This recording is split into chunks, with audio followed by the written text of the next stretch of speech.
My mission is to help you grow your business and improve the photography industry. All right, here we go. So this is a straightforward video, uncut, just talking about if I was going to start my photography business all over again, today, starting fresh, what would I do?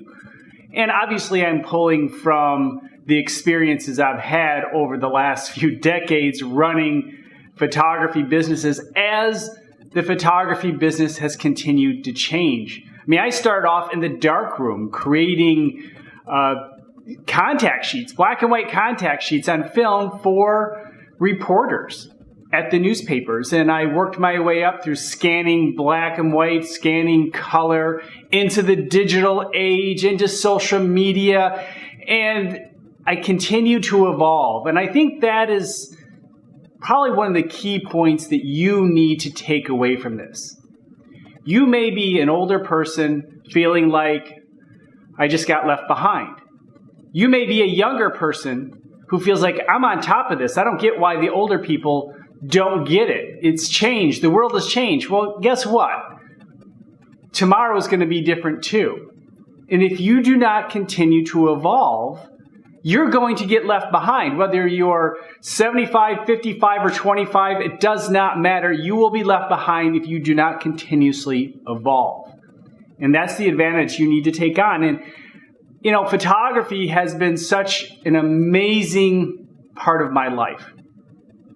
Starting over as a photographer, I need to understand my why I want to be a part of it.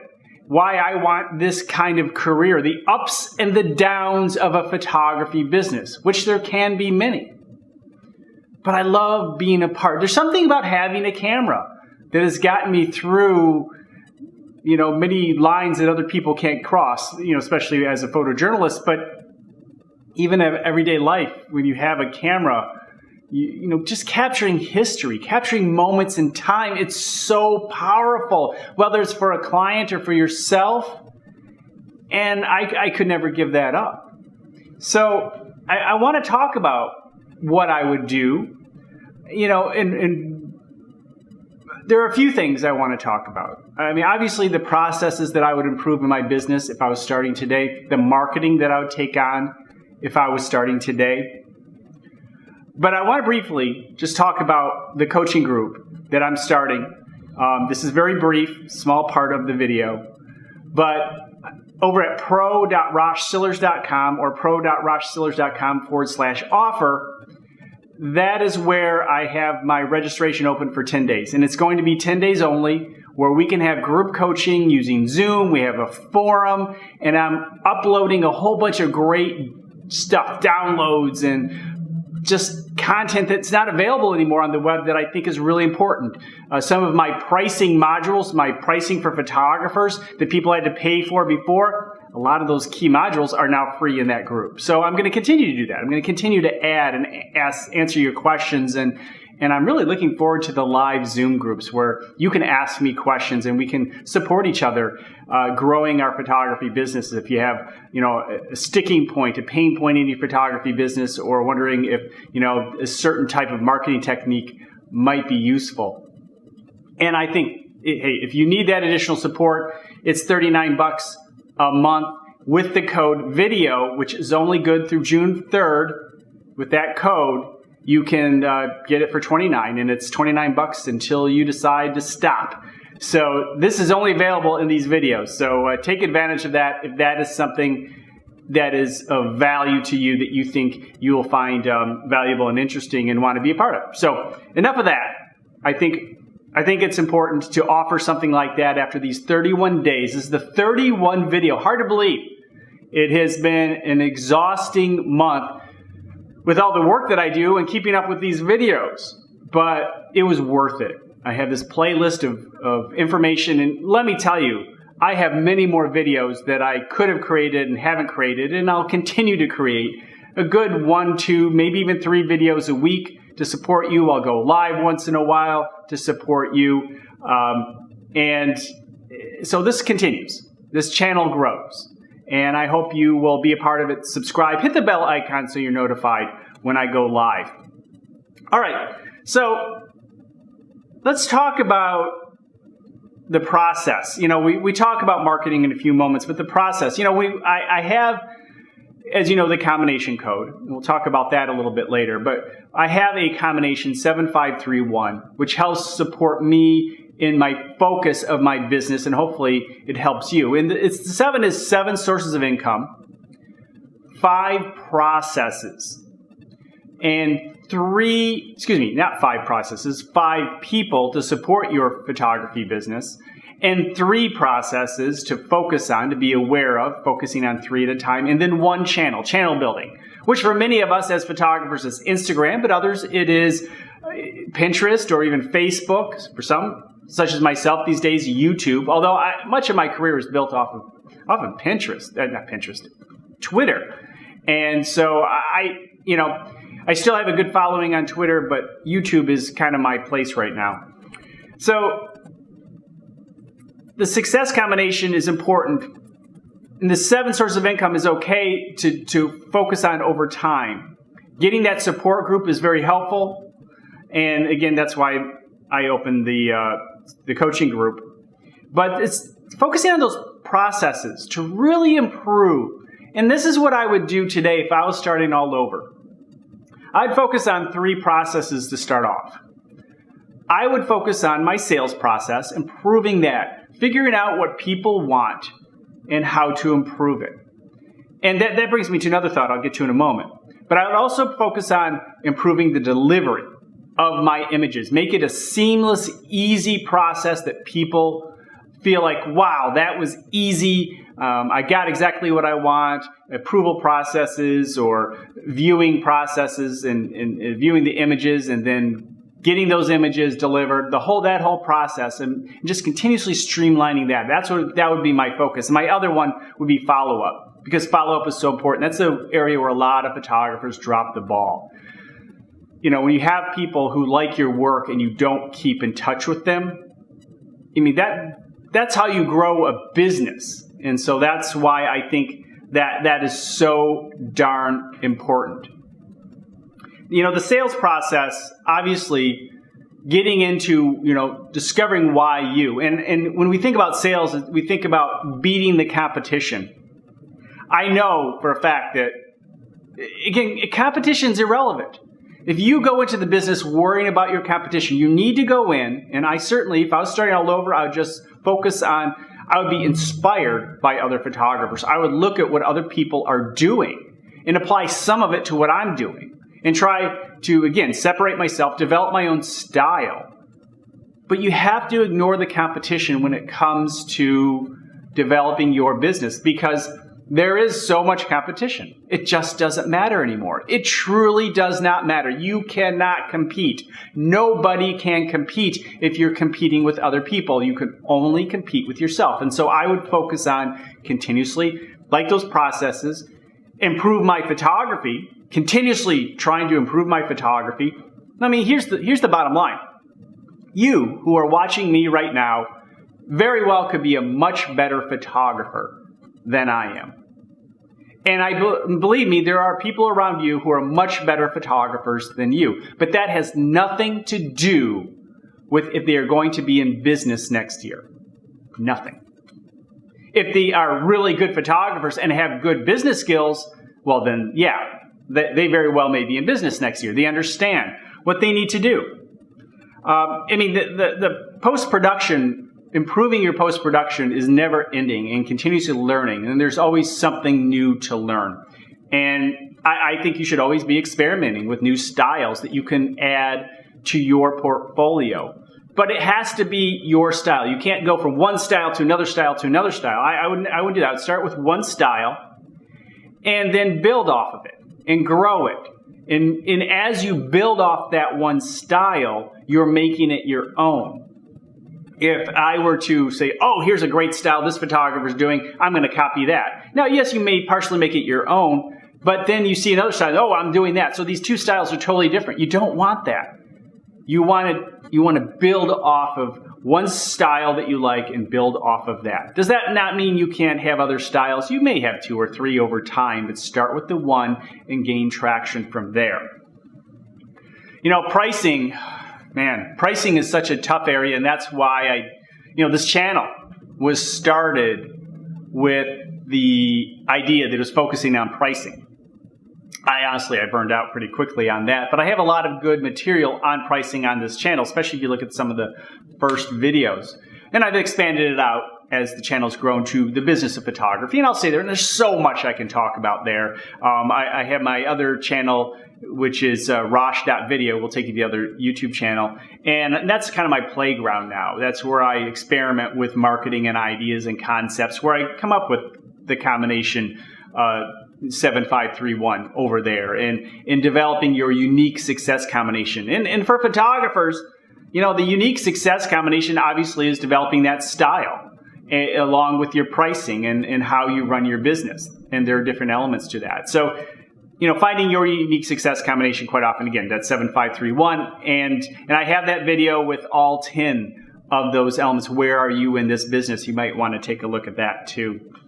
But, some of us are just going to start off low. If I was starting over again, I'd probably start off a little low too. I mean, got to be honest about it. Just because of confidence. When you're starting out, you don't have a lot of confidence, and you have people who have been in the business for 5, 10, 20 years screaming at young photographers, why are your prices so low? Don't you understand the cost of doing business? You're hurting the industry. They're not hurting the industry. The industry was hurt by technology, not because it lowered the barrier to people getting in. And with more competition, it turns into a commodity business and the price goes down. It's not them. It's not an entry-level photographer that hurt the business. But you do need to understand that business side. You do need to understand the cost of doing business. And I certainly would try to figure out what my cost of doing business was, and probably would start my pricing just above that to get me going. And, don't forget that if you don't even have the confidence to cover your cost of doing business, be sure that you're invoicing for the amounts that you're worth, that you think you should be at. So, starting my business over, I may say, okay, my cost of doing business, I need to charge $1,500 a day, sake of argument. But if I only had the confidence to charge $750 a day, I would still invoice, look, this is my standard rate. I gave you a 50% discount, and here it is, $750 like I promised. And that way people know the value that you're working for. And then eventually, maybe your next one will be $850, the $950, and eventually you'll hit that $1,500. But you'll be in the mindset as you continue to increase that rate that you are a $1,500 a day photographer, or $2,000 or $5,000 a day photographer, whatever it may be. But I highly would recommend, even if you have wedding packages, maybe you have a wedding package and you're doing it for $1,000, but it's really a $2,500 or $3,000 wedding package. Well, show the discount. And it is as much for you as it is them. I would do that. Because that way I would see in my head every time I sent that invoice out that, oh, this is a $3,000 package. And I'm doing it for $1,000 bucks, but okay, my next one I'll do it for $11. And see how that goes. See if I get any bought, and people go for it. So maybe eventually you'll get to that $3,000 mark, or maybe a few $100s less, and you are always offering that discount. I hate to get stuck in a discount mentality, but to get you where you need to go, sometimes that's a good way to go about it. So rather than saying, look, I'm giving everybody a discount. You may want to approach it that, this is a special offer that I'm, giving certain brides and grooms and so forth. And anyway, there are a number of ways to approach it. You don't want to get stuck in that discount mentality, but you do want to work your way up, and you do want to continuously show your value. And that's the way I would do it. I think it's one of the better ways if you, especially if you're below your cost of doing business for your photography. I think per image pricing would still be my main way to go about it. If I was starting today, I would still use per image pricing. Honestly, per image pricing was one of the 3 things, which I'll talk about in a moment, that made my career. Because it helped me get my full value. And let me share with those 3 things in my career. There are obviously a lot of things, moments and approaches and process, whatever it may be, that changed a lot for your career. One of them were my photo cards. I don't do this as much. I used to carry photo cards, 4x5s, 4x6s, print them at the local lab, which is no longer, and I'd do them on the computer and I'd print them out, and that way I could hand out my card. Because if I'm handing out a business card, and at the time it was not as easy to get photos on business cards. The thing is, people say, hey, I'm a photographer, and they'd be, oh, great, and they're starting to think of the last photographer they saw. But if I gave them a card with my photographs, then they know, oh, photographer, this is the kind of work you do. And you want people to understand. And keep them focused. Keep those cards focused. Because, if I hand out a food card, say I'm a food photographer, I won't go around saying I'm a photographer, because now they're thinking about weddings if you're doing food, or if they're thinking of seniors when you do weddings, or, you want to make sure they know. The conversation will go further. Because if you're just saying you're a photographer, well, the next photographer they run across will be the last one in their mind if they have a referral. But if you say, I am a photojournalistic wedding photographer, or I'm a food photographer, that story and conversation will last longer. So when they find somebody who needs a food photographer, they're going to remember you a few photographers back. And so that's what I would do. Keep them, sometimes have 2 or 3 cards that I would make based on the areas that I focus. And I would do that again. If I was starting all over, I would definitely use photo cards again. The other thing was working in the media. Working in the media was very beneficial to my career because my name was out there all the time. And I would get back involved in the media in some way, even if it was only online, just to have the opportunity to meet people, especially when you're photographing businesses. For me, that was really helpful. But even when I was photographing businesses, it was so common for people to say, well, do you do weddings? Because I have a cousin or a daughter that's getting married, and we're starting to look for a photographer. That would happen all the time too, or a senior. So whether it's retail or business, photographing for business or getting out there to cover events and so forth really is a great way to be a part of the community. Media today doesn't pay very much money, but I would still do it if I was starting all over. I would still do it because the ability to network around your town as a photographer is huge. And with your name being printed out there and the opportunity, keep your copyrights, and you can resell those prints after they're published. You always give the person hiring you the first right to publish. But maybe 6 months down the road, or if it's a company that would like to hire you to create more images or sell or buy the images that were published, whether online or in a magazine or newspaper, give them the opportunity, let them know if you would like copies, just give me a call.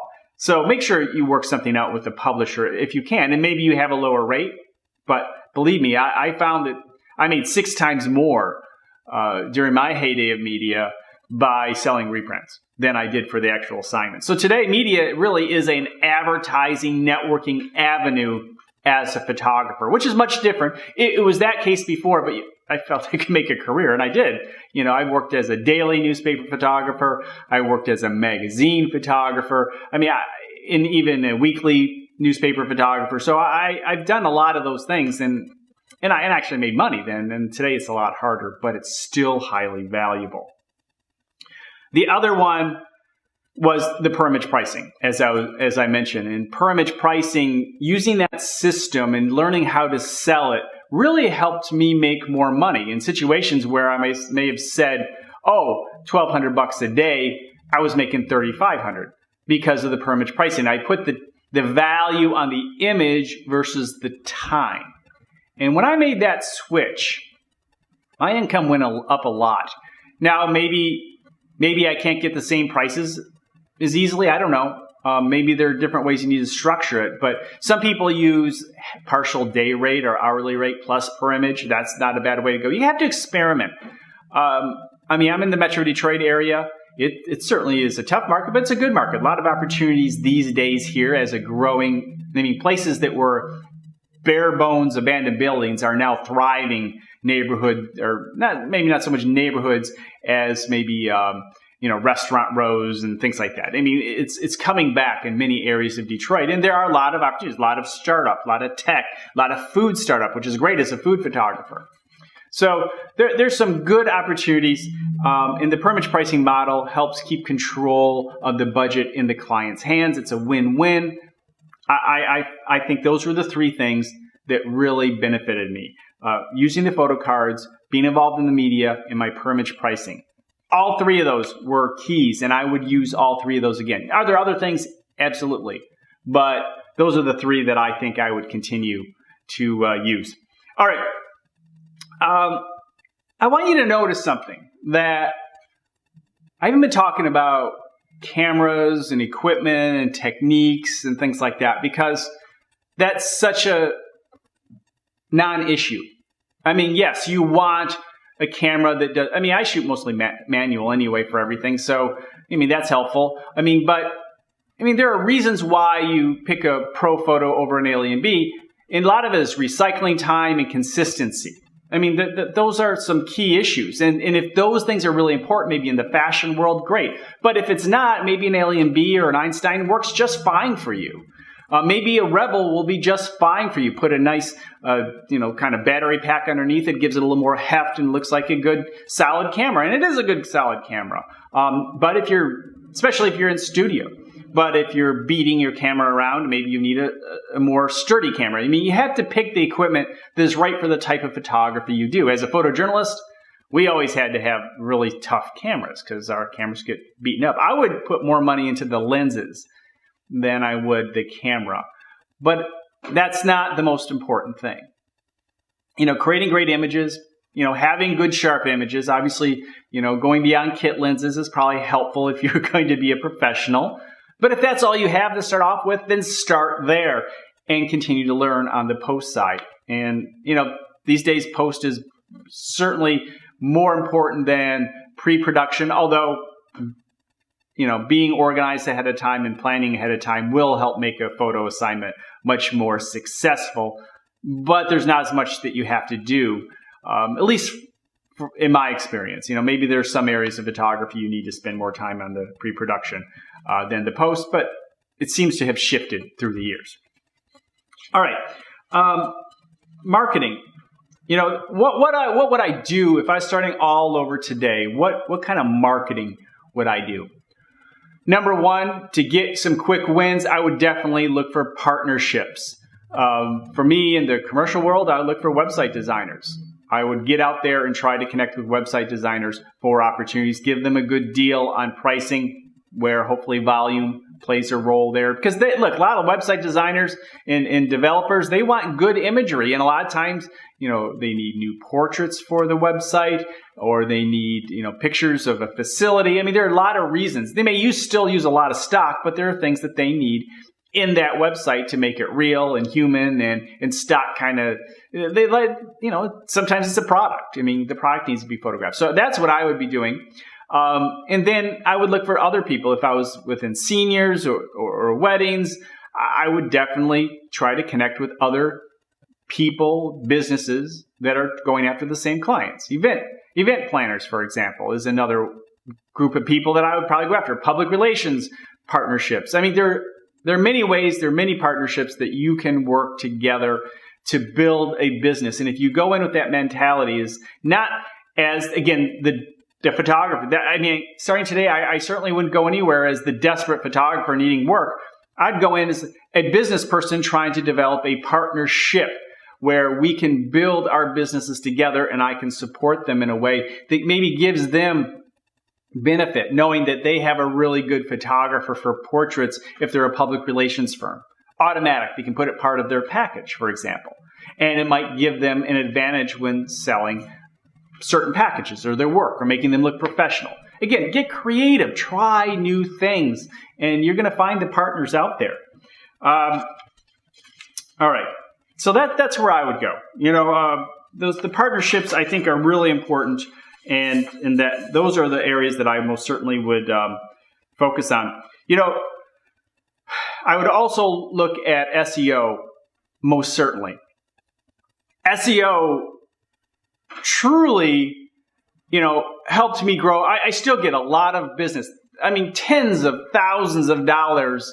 Hundreds of thousands. I would dare say I I've probably earned at least $1 million just from the SEO over a period of time, over years.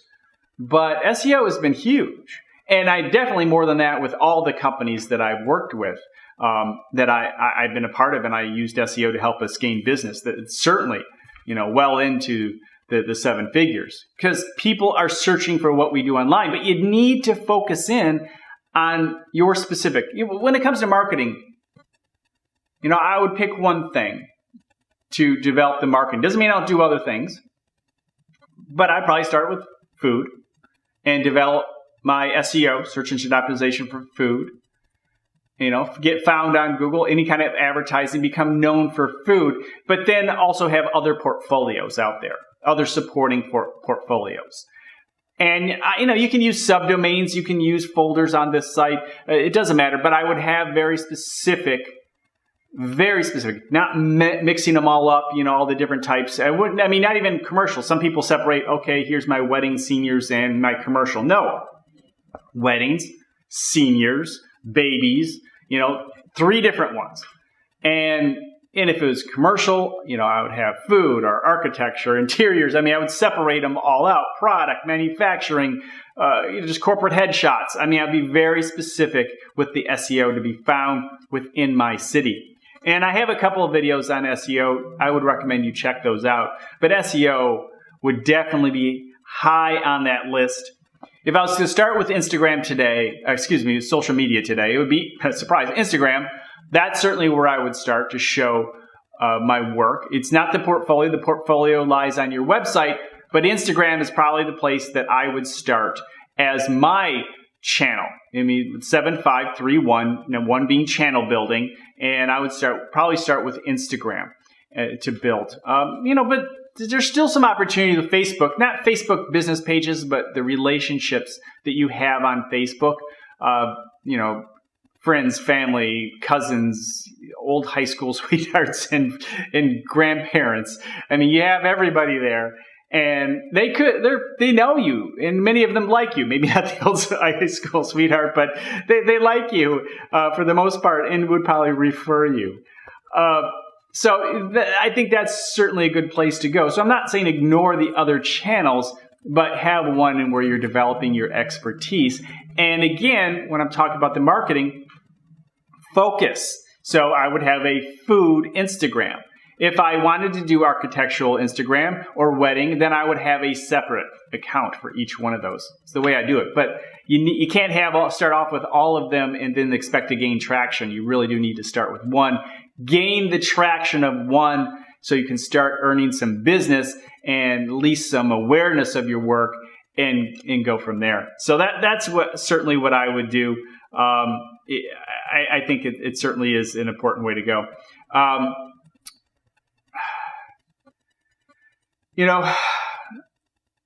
I think when marketing, we have to think about the pain points of the client, of the persona, of the target market. And so, if you have to think about the why would they hire you, and how are you going to take the risk out of hiring you. I think that's really important. I think that's one of the most important things you can take away. Hold on. We're at 28 minutes and this is going to shut off. So I'm going to restart, but there's going to be no cut. So here we go. All right. So talking about the marketing and developing the pain point, or understanding the pain points of our clients. Why would somebody hire a photographer in the first place? And then why would someone hire you? And then taking the risk out of hiring you. And maybe it's your portfolio will do it, but that's where that per image pricing conversation came from. It really did help me with per image pricing, being able to take the risk out of hiring me. But there are a lot of ways you can do that. But think about that. Why do they need a photographer, really need a photographer? What is the true reason? And then why would someone hire you? And it's not the service. Everybody has good customer service or is supposed to. That's not it. There's got to be more. Something really deep. What is the real deep reason why you? And then how can you take or lower the risk of hiring you? Figure those three things out. It's really going to help you in growing your photography business. I mean, I think that you really need to stick with the concept where I have that one video where I said, don't be a photographer. You can't be a photographer. You don't want people looking for a photographer. You want people who are looking for you, and that's where you have to develop the brand. Don't be a photographer, be the brand, be the one they're searching out. It's not easy. It takes time to do that, but with that mentality and understanding, you're going to be ahead of a lot of photographers. So, again, competition is irrelevant. It's all about finding the type of people that want the type of work that you're creating at the price point you're offering it. And if you can do that, you're going to win in the game. You can't worry about what other people are charging or doing or creating. It does not matter. It just doesn't matter. And I just can't hammer that home a lot. And that's what I would have to understand if I was starting all over. I would have to understand that it does not matter. I know I would get frustrated when I would lose an opportunity. I know I'd get frustrated when somebody had a lower price, but I would just have to understand then that person was not part of my crowd. That person wasn't looking for me. And then that person would not. You see, if you find people who want you, then they'll refer you. If people hire you for the lowest price, they're referring you because you have the lowest price. And you did a reasonable job. Thank you. So you have to remember that. I mean, it is hard to do this. Don't get me wrong. It's not easy. That's why a lot of photographers fail, because they don't understand this concept. And they underbid themselves or lower their costs and do a business, but they can never keep it going. They can't get the traction, and they wonder why. Because maybe they're good technicians. There are a lot of fine technicians out there as photographers. A good photography technician, somebody who can point the camera, get it in focus, and create a nice looking image is useless. It's useless. If that's all I did was point the camera, then I'm just the body holding the camera. There has to be more. So much more. You have to have something that they are willing to buy. All right. I recommend that you watch all 31 videos. I have many more coming, a couple a week. If you want more support, definitely consider the coaching group at pro.roshsillars.com. I appreciate all of you, your comments, your enthusiasm. This community is certainly growing, and I have a mission, and I probably should have said this at the very beginning. And I'll probably have to say this more at the beginning of many of my other videos. My mission is to help you make more money, grow your business. My mission is to help you grow your business. Two parts. My mission is to help you grow your business and improve the photography industry. The more of us who understand and are on board, and we will not get everybody on board. It's just not going to happen. But there'll be a core group of people who understand. And the more people in that group, even if it's 10% now, we can grow it to 25% or 20% or even 15%. We've improved the photography industry.